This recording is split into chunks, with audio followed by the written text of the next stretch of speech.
Hello, I'm Elton Williams of Smith & Williams Personal Injury Attorneys.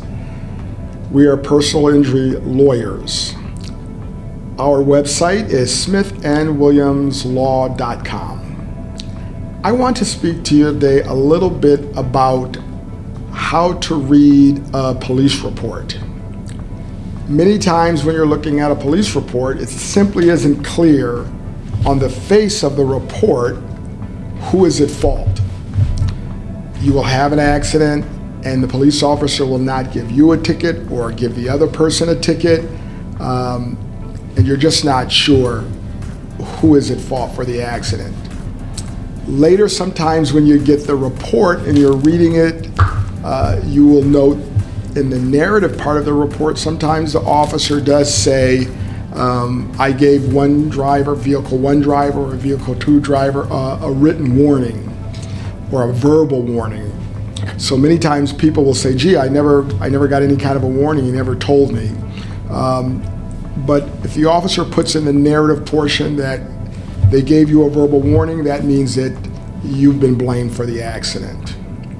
One of the other important points to know in looking at these police reports and figuring out who the officer is saying is at fault is to look at the coded boxes.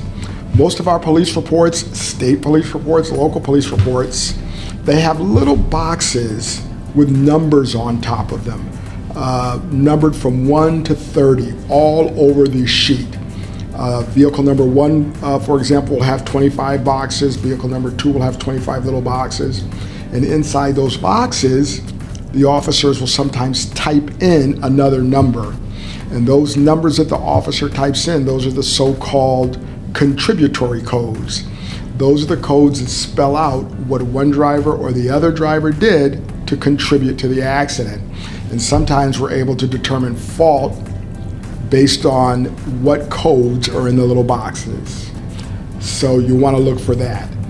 In terms of where to get the codes translated, you'll just want to go online and do an internet search for a police report, motor vehicle accident report codes. And then once you have those codes, you'll be able to interpret the report. Again, my name is Elton Williams. I'm with Smith & Williams Personal Injury Attorneys. Please check out our website at smithandwilliamslaw.com. I thank you for spending this time with me.